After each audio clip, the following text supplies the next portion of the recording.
नमस्कार दोस्तों। हमारे पास जब भी पेरेंट्स आते हैं, specially mama, with the complain कि हमारा बच्चा स्कूल में सेटल नहीं हो रहा है, चिल्लाता है, बैठता नहीं है, रोज कंप्लेन आती है और धीरे धीरे उसका बिहेवियर बहुत बिगड़ रहा है, तभी हम ममा को एडवाइस देते हैं या गाइडेंस देते हैं कि आप स्पेशल एजुकेटर्स के पास थेरेपी लो, अगर ज़रूरत पड़े तो साइकेट्रिक के पास जाओ और इफ़ इट इज़ रिक्वायर दवाई चालू करो।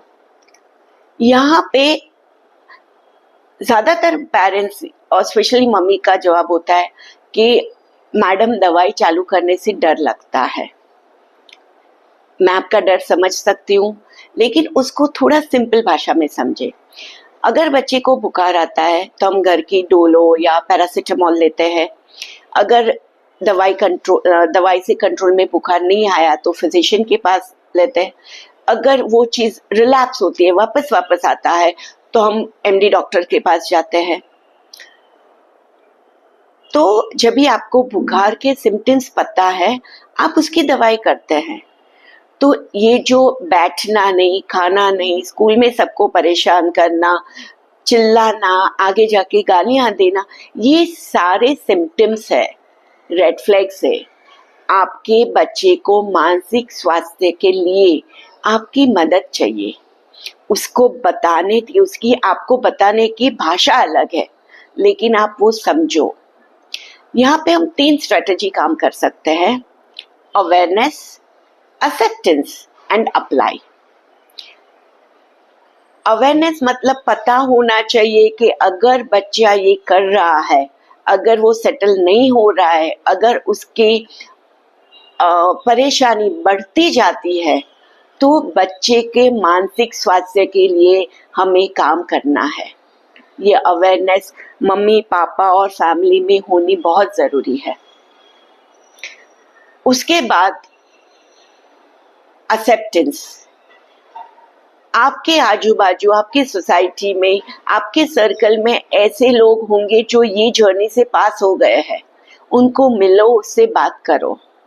आप एक्सेप्ट कर पाओगे कि ये चीजें आजकल में नॉर्मल है, ऐसा होता है।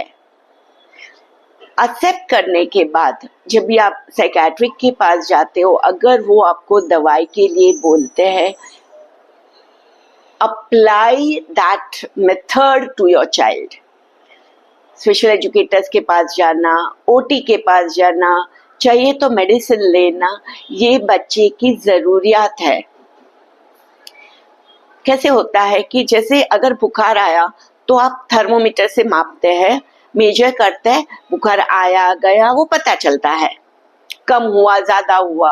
वैसे सारे फिजिकल तकलीफ के लिए हमारे पास कोई ना कोई इंस्ट्रूमेंट है।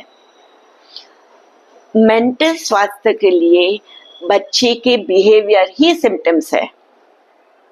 तो कभी कभी वो डॉक्टर भी दवाई का डोज आगे पीछे करेंगे या आपको बताएंगे 10 दिन ट्राई करते हैं फिर वापस आओ, बिकॉज उनके पास थर्मोमीटर नहीं है। बच्चे के बिहेवियर से उसके डोजेस ऊपर नीचे होते हैं और बच्चा सेटल होने लगता है। थेरेपी, रेमेडियल एजुकेशन एंड ज़रूरत पड़ी तो दवाई बच्चे को सेटल होने में मदद करेंगे। हम हमेशा बोलते हैं कि बच्चे की स्ट्रेंथ देखनी है, ये सारे बच्चों में कुछ ना कुछ स्ट्रेंथ है, हमें उसके ऊपर काम करना है, लेकिन उसके लिए बच्चा सेटल होना चाहिए। इसलिए आई रिक्वेस्ट, ये 3 स्ट्रेटजी से काम करेंगे हम: awareness, acceptance and apply. 50% of our work towards our child's health is already done. Thank you.